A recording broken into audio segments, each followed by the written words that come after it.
Cette idée de visiter Naples germait depuis notre escapade en Sicile. Naples n'était-elle pas, aux yeux de Stendhal, la plus belle ville de l'univers? On n'ira pas jusque-là. Un mail à notre conseil local Christina et elle nous concocte cette nouvelle escapade. L'arrivée sur Naples laisse deviner l'activité volcanique passée. Vous découvrirez successivement dans ce film quelques clichés de Naples. Oh, sans prétention, vous trouverez bien mieux sur le net. Bouillonnante, active, humaine, Naples offre de belles tranches de vie si l'on sait se perdre en flânant dans ses ruelles. Et pourtant avec une énorme épée de Damoclès qui la met en danger de mort. Puis, et c'est évidemment incontournable, même si on a tout dit, tout écrit et tout chanté sur elle, nous irons à Capri, rocher coincé entre ciel et mer, brillant d'une énorme séduction.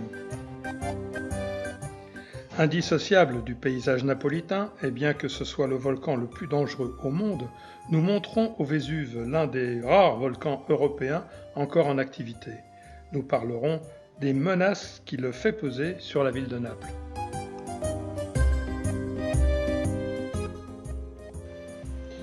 Puis nous irons à Pompéi, ville somptueuse ensevelie en 79 après Jésus-Christ par une énorme éruption du Vésuve.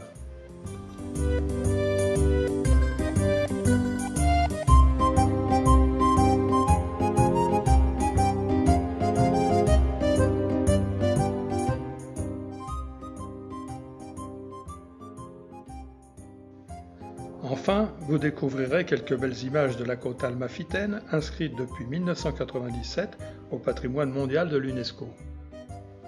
Voilà, l'avion est posé et si vous êtes prêts, on part pour une balade dans Naples.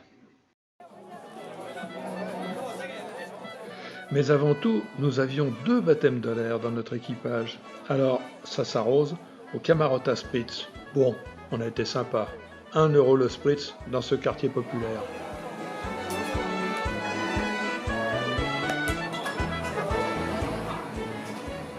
Allez, santé, et avec modération, vous nous connaissez.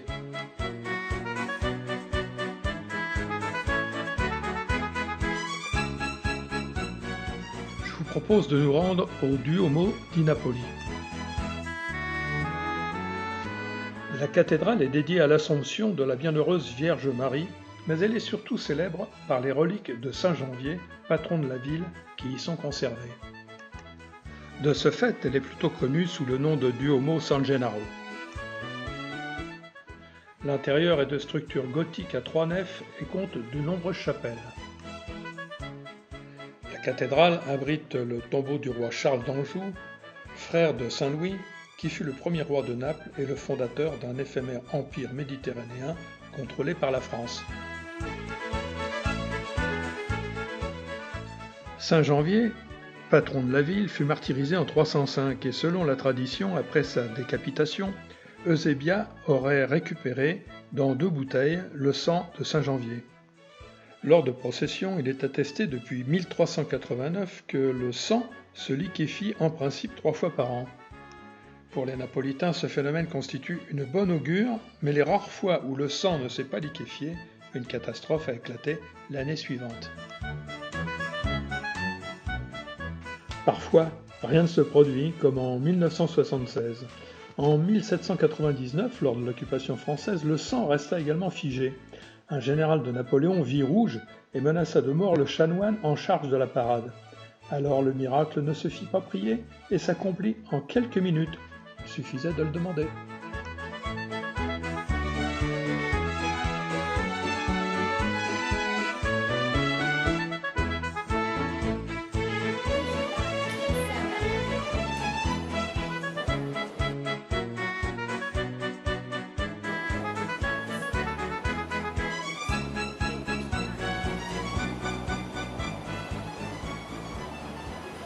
La Via San Gregorio Armero foisonne d'artisans du Santon.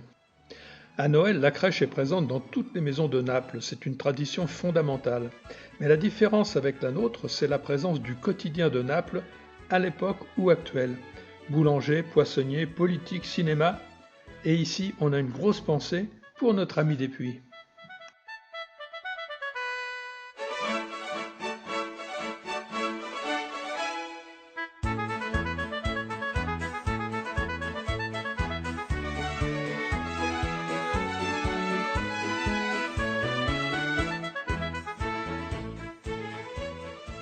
Sur la place San Domenico Maggiore, Scaturcio, la meilleure pâtisserie de Naples. C'est comme un aimant. Spécialité, sfogliatella, une pâte feuilletée fourrée à la ricotta parfumée à la vanille ou à la cannelle avec des écorces d'orange. Irrésistible.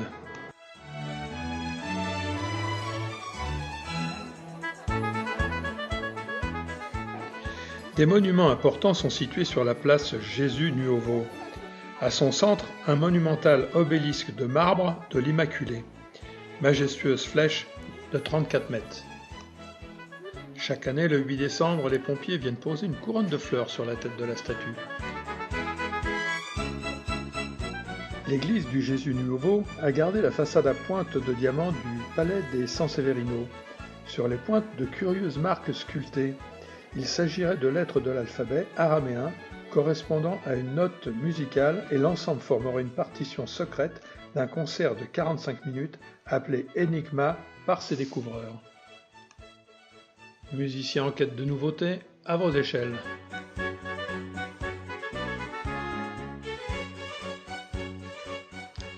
À l'intérieur, ce monument de style Renaissance à la déco très chargée en impose par son gigantisme.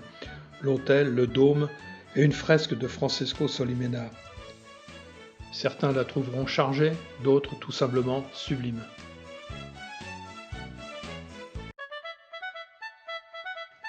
Tout proche, le complexe franciscain Santa Chiara. C'est le panthéon de la dynastie d'Anjou. Y sont inhumés les rois de Naples et des deux Siciles, de Ferdinand Ier à François II. Mais nous n'irons pas accès.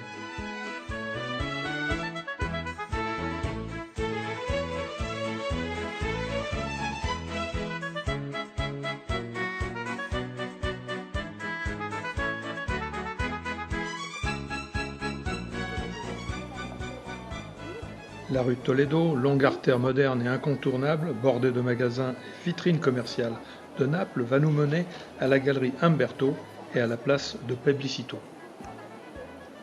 Mais si vous avez un petit creux, je vous propose la véritable pizza napolitaine. On dit d'elle qu'elle n'a pas d'inventeur, ni père, ni patron, mais le fruit de l'ingéniosité du peuple napolitain. Elle est inscrite au patrimoine immatériel de l'humanité. La galerie Umberto est une galerie monumentale construite de 1887 à 1890. Basée sur un plan cruciforme, 4 étages supportent cette imposante verrière plafonnant à 57 mètres de hauteur. Quel contraste avec l'ancien quartier de ruelles décimé par le choléra de 1884. À la croisée des galeries, la mosaïque de sol représente les vents et les signes du zodiaque.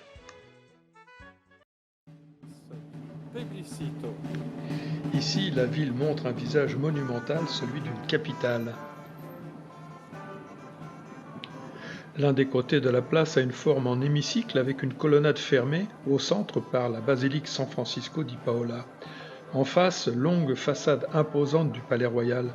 On imagine aisément les rois debout au balcon saluant la foule massée au pied du palais lors de grands événements.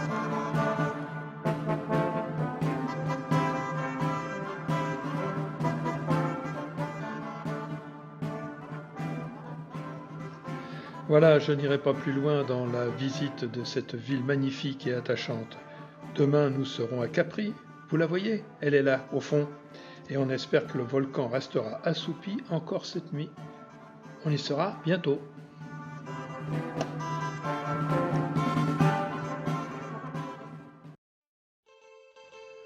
Ancré dans les eaux bleues, Capri, c'est avant tout un majestueux rocher, escarpé, qui fait d'abord penser à un décor de cinéma, mais galvaudé par le tourisme. Célèbre grâce à ses hôtes illustres Cocteau, Gorky, Lénine, Beyoncé, Tom Cruise, la liste est longue. Arrivé à Marina Grande, nous allons tout de suite monter à Anacapri, deuxième ville de l'île, en minibus pour aller découvrir l'incontournable vue sur le golfe de Naples. Eh oui, on passera là, il fallait la construire cette route.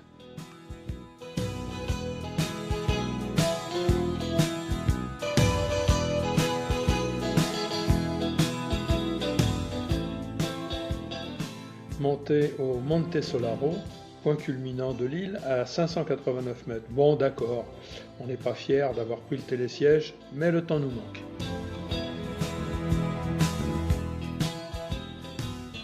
Il est vrai que c'est un décor de rêve, avec une vue splendide sur les Faraglioni.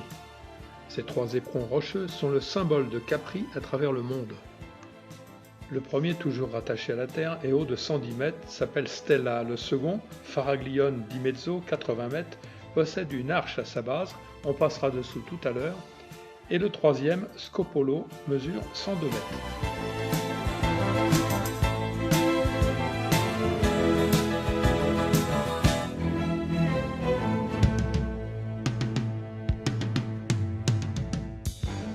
Alors que dire de la ville de Capri?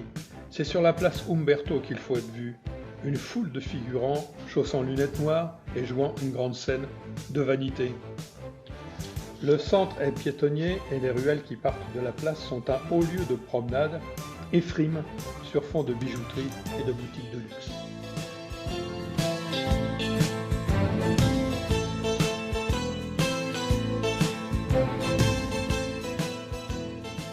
Les jardins d'Augusto offrent depuis plusieurs belvédères une vue imprenable sur les Faraglioni.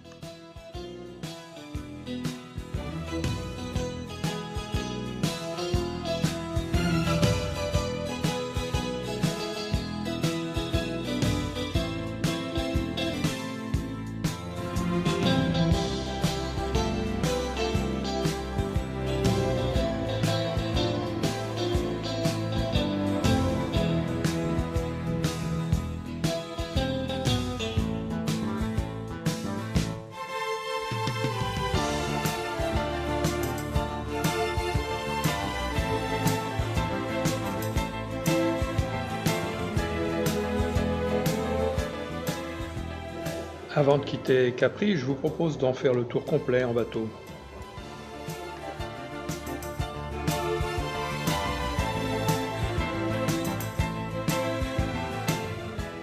On dénombre une quinzaine de grottes sur le rivage de l'île.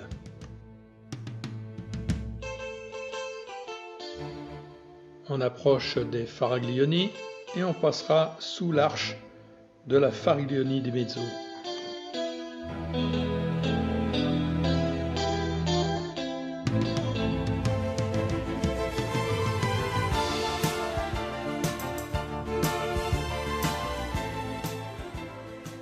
Et savez-vous que l'île de Capri fut choisie par Homère pour y donner vie à ses mythiques sirènes?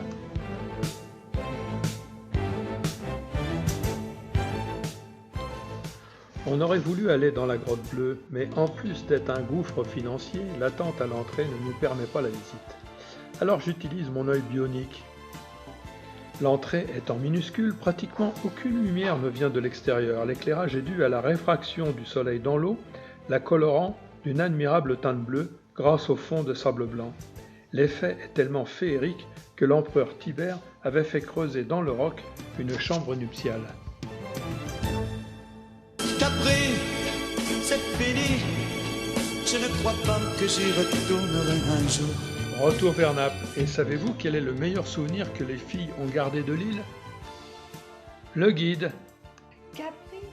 Mais c'est de Nico, bien sûr. Nous voilà sur le Vésuve, haut de 1281 mètres, plus jeune que l'Etna et le Stromboli, rendu célèbre par ses éruptions meurtrières, la plus meurtrière étant celle de 79 après Jésus-Christ, qui anéantit Pompéi, mais je vais y revenir. On dit qu'il est éteint, mais cette formidable marmite de magma en fusion n'est qu'endormie à seulement 9 km du centre de Naples, avec ses 4 millions d'habitants. Et à l'opposé, à 9 km à l'ouest de Naples, les champs flégéens ou champs brûlants inquiètent. 700 000 personnes vivent dans la caldeira et le cratère de la Solfatare présente des signes inquiétants.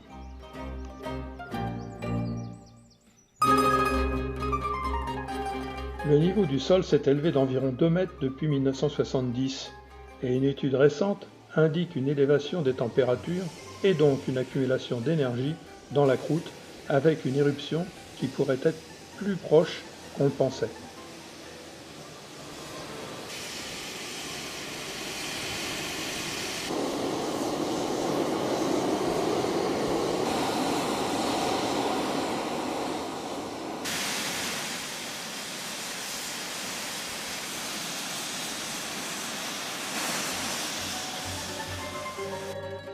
Alors, Solfatare ou Vésuve, l'épée de Damoclès de Naples.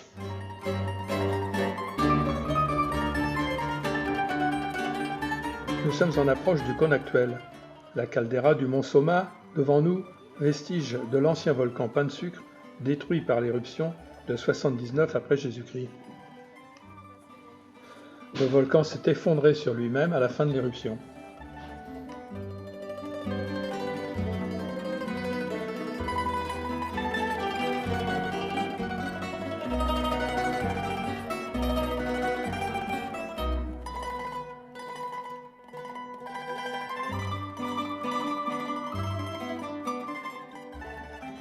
Sous le cratère bouché de 300 mètres de profondeur et 400 mètres de diamètre, le magma se trouve à une dizaine de kilomètres en dessous.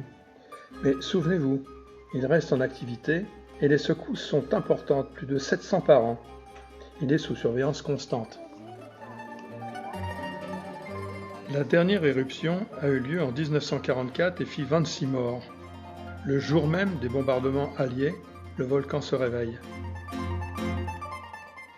Ses vapeurs et sa lave détruisirent complètement le village de San Sebastiano, qui a été tout simplement reconstruit par la suite, au-dessus de la coulée de lave.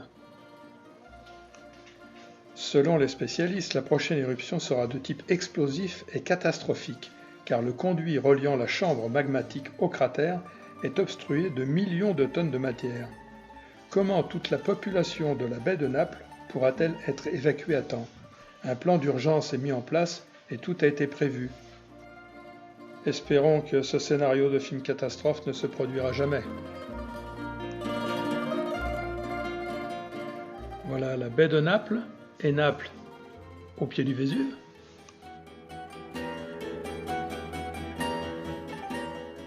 Et de l'autre côté, Pompéi, où nous serons tout à l'heure.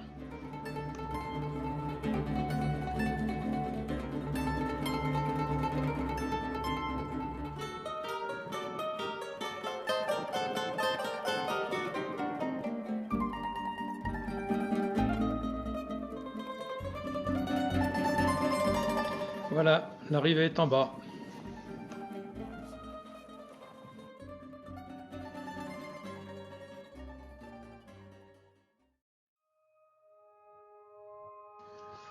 Voilà les ruines les plus célèbres du monde.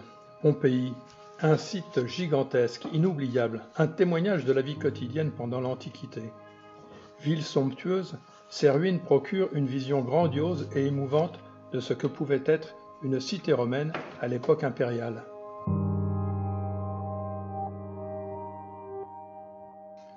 Je n'aurai pas la prétention de vous décrire les ruines, mais je vous explique ce qui s'est passé.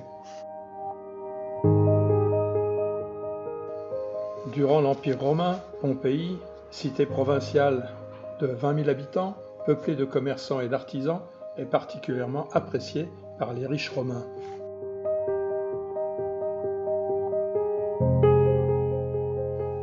La cité est fortement endommagée par un violent tremblement de terre en l'an 62, prémisse de l'éruption volcanique. Et le 24 août 79 vers midi, le Vésuve se réveille et en quelques heures ensevelit tout ce qui se trouve dans son voisinage.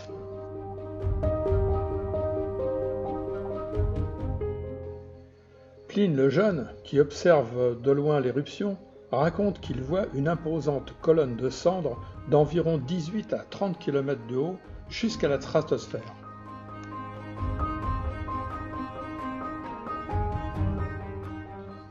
Les bombes volcaniques et pierres ponces s'émoussent en vol et retombent au sol. 10 000 tonnes de matière étaient projetées à la seconde.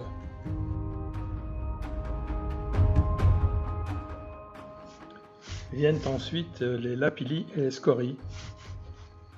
Lorsque le cratère s'effondre sur lui-même, souvenez-vous, on a vu la caldeira au sommet, ce sont des nuées ardentes, nuages de gaz et de cendres qui dévalent la pente à plus de 200 km/h.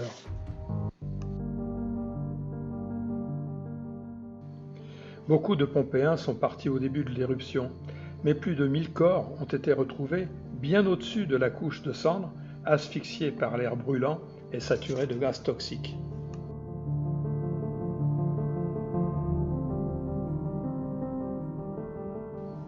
Ce linceul de cendres permit de conserver intacte une cité romaine pendant 17 siècles.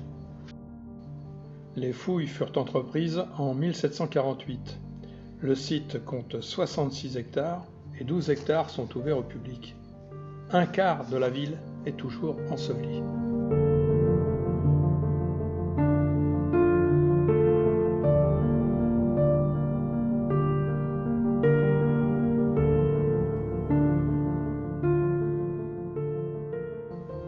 Je ne peux pas passer sous silence la description du lupanar. Il s'agit d'une maison close découverte en parfait état. Les petites chambres sont ornées de peintures érotiques très fines. Ces fresques, rappelant les positions les plus diverses, attisaient l'imagination des clients. Le tout se faisait sur des lits en maçonnerie et était signalé dans toute la cité par des petites sculptures phalliques. Les représentations des scènes sexuelles permettaient de choisir la spécialité de la dame. Dans le lupanar, on ne dénombrait pas moins de 25 maisons closes.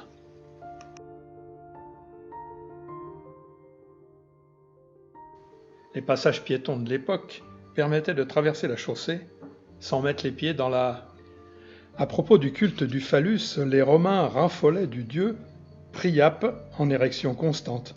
De petites statuettes à son effigie, considérées comme porte-bonheur et signe de fertilité, étaient apposées à l'entrée des maisons ou portées en amulette autour du cou. Le sexe dressé se dit en latin fascinus, d'où vient le mot fascination. J'en reste fasciné.